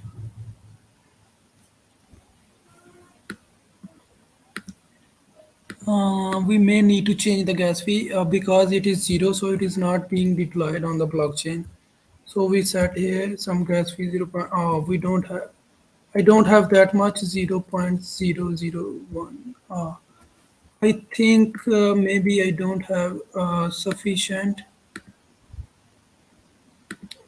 gas fee. That is why it is not being deployed. So we use some other network. Robster network. So I have in this one. So try this one. Yeah. So this one can be used to deploy the information. And once it is deployed, so we can retrieve the information from the blockchain. So here we can see I store this information one Muhammad Ali Irshad Nanjing and my mobile number. Here we can see the information from the blockchain. So this all is created using HTML, CSS, and Bootstrap, JavaScript, and Web3 library. For having better understanding of Web3 library, you can search for web3 dot read the documents.io. Yeah, here you can see how all the features of Web3. And that was all for today's section. And if you want to learn for Solidity programming language, you can go here and you can find all the code for Solidity. And except this, Solidity have its own official documentation also. Here you can check the official documents for Solidity programming language. And regarding HTML and JavaScript, you can simply go to W3 schools, or there are many other websites also, tutorials also. You can easily learn from here. You can easily learn from like how to use all the tags and what are the functionalities of each tags. And you can search for the Bootstrap built-in templates also, Bootstrap free themes also, to have better understanding or to like practice. Here are the free, very, you can see like very beautiful websites using created using HTML and Bootstrap. So you can download them and can change according to your requirements, or you can learn from them here. So these are created using HTML, JavaScript, and Bootstrap. And you can have interaction with the Solidity also. Like they have used some databases maybe, and you can create a smart contract and can connect your front end with the smart contract. So that was all for today's session. I hope you learned something new and useful from today's session, and I am very thankful to everyone for being with us today again. And if you have not filled the form in the Google in the video description for the PO apps and for the lottery, so please fill the form. And the projects have already been started. I would like to request all the participants to start working on their projects. We have already finished our coding lectures today. Like we had different instructors from different institutions. They have talked about how you can develop your blockchain based game. Like before me, there was an instructor, Julien. He talked about how you can create your games using Game Creator. Before that, We had Fantao, he talked about how you can create your games using ChainIDE and deploy on the Conflux blockchain. So we expect all the applicants to start working on their projects, and in the end we hope you will be able to build some amazing projects and win some prizes. So I would go to forward questions. If you have any questions, please feel free to ask. All right, thank you for the elaboration, Ali. We have a question here for you. And Okay. the question is, what's the most important quality do you think a successful blockchain developer needs to have? Yeah, if there is a, for example, there are different kind of developers. Some are front end developers, some are back end developers, and some are full stack developer. Full stack developers know each and everything, including front end, back end, all the integrated languages. For example, for front end, they can use different languages or different frameworks. I have elaborated in my this presentation, such as HTML, CSS, and recently there are many other programming languages are also introduced, such as TypeScript. Tailwind CSS is very commonly used these days. And for backend, Solidity is the most commonly used. It depends on like either you are a front end developer, back end developer. If you are a back end developer, you may need to know Solidity if you want to into a blockchain. Some other programming languages are also used, such as C Sharp, but the most commonly used one is Solidity. So, is there any other question? Okay, thank you for your answering. And Welcome. today we have been went through a bunch of materials related to technical side. Again, please feel free to ask anything you want about Conflux, about ChainID in our Telegram group. Don't forget to fill the Google form below this live broadcast to get your poll today. And also a reminder for next week. We will have very interesting stuff about blockchain games and metaverse. Here, I guess, is the end of today's session. Thank you for everyone being with us today. We will see you guys next week. You guys have a wonderful night. Bye bye.